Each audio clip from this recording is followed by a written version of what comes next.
young people get so much flack from our politicians that we're entitled or we complain too much. But really, it's because we care so damn much. And we're not complaining, we're speaking up. The smug, know-it-all way in which you just said that makes you sound like an entitled teenager. Just saying. Dear future president. Oh, I don't underestimate young people. I estimate them just fine. On what they do, and what they say they think they know. Because trust me, you do not know as much as you think you do. I'm a 16-year-old climate activist. So, too young to vote. Okay. I'm a transgender youth activist. Okay. I'm a youth organizer for reproductive justice. And you're not important. And no, I'm not saying this person isn't important. This video is. Because she is never seen or heard from again after this moment. Was her voice not one worth showcasing, Teen Vogue? And we need to talk about the next 4 years. By all means. I am curious to hear what you all have to say. Well, except her. Because you decided it wasn't worth it to let me hear what she had to say. Future President, you should know about young people that we are an unimaginable resource for the change that you want to bring into the next presidential administration. Both of the presidential candidates have children of their own, and even grandchildren. Did you think neither of them understood the significance of young people? Did you think that neither of them worked to ensure their children's welfare over the long term? We are far more global citizens than any generation in the past because we've grown up with social media and with the world essentially at our fingertips. If you think blogging from Starbucks, checking Wikipedia, and tweeting out the latest gossip about the Kardashians or Justin Bieber makes this generation globally aware, I think your perspective may have been stunted by the social media you pay attention to.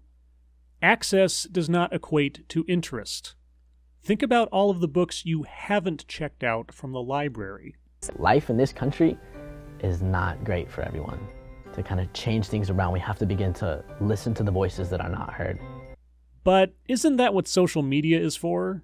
I mean, I can tweet at any politician and celebrity I want to, and there's the random chance that my tweet will become a headline somewhere.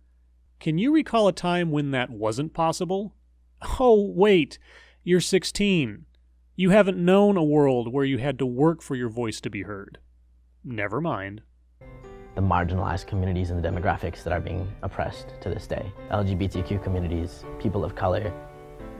If people of color, a phrase I despise, by the way, for it harkens back to the same verbiage as colored people, which I had hoped we had discarded into the dustbin of history decades ago.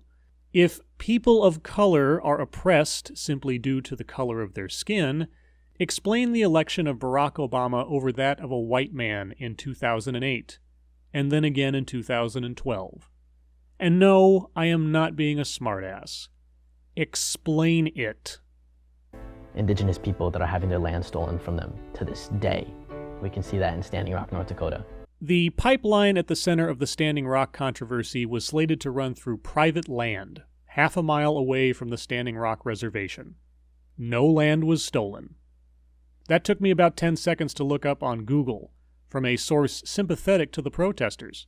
You do know how to use Google, don't you? I think we need to be listened to as we're perceiving the world much differently than the people in power now do, and so to take our voices into account is incredibly important. Are you old enough to vote? Otherwise, you don't yet have the years on you to have a voice relevant to the political process in this country. And if your perspective includes a presumption of expertise on global affairs because you can use Facebook, I'd like to introduce you to someone who can see Russia from her front yard. We live in a society that revolves around the idea that only men and women exist. So we live in a society that operates within the bounds of biological reality. An astute, if relatively basic observation. I guess you paid attention in school. And so to see someone like you acknowledge the fact that gender is a spectrum. Gender is not a spectrum. There are two genders, male and female. Gender expression can vary from person to person and culture to culture, But I am afraid you are going to have to accept that we live in a world where there are only males and females, and no pleadings to politicians is going to change that fact. It's incumbent on our next president to recognize how harmful language can be to people of color in this country, and the way that we use it needs to be done responsibly. People of color are so fragile that they need to be protected from speech that might hurt their feelings. Do you understand how racist a notion that is? Perceiving someone as emotionally fragile based on their skin color? But, that aside, who gets to decide what is and is not harmful speech? And how do you intend to protect our First Amendment freedom of speech if you are advocating for its restriction? In order to really help people feel willing to share their voice, to share their dignity and what America can be, we need to build a bridge to welcome them to participate in that. I completely agree. Everyone should have the ability to express themselves however they like, so long as doing so does not inherently infringe upon the rights of others. But just remember, having your feelings hurt is not the same as having your rights infringed upon, no matter how much you might argue otherwise.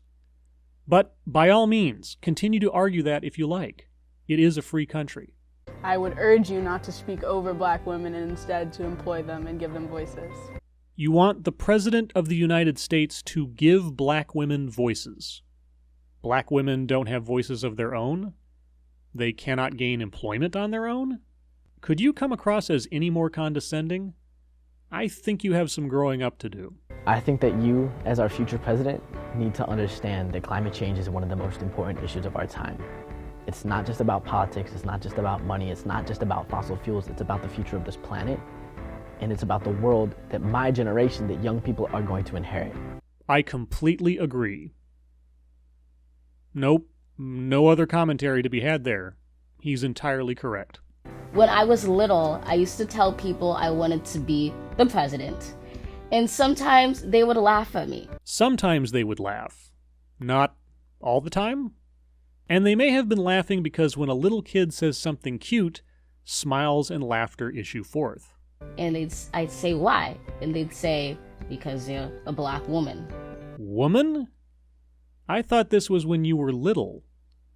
That aside, I am curious to know from whom these comments supposedly came from.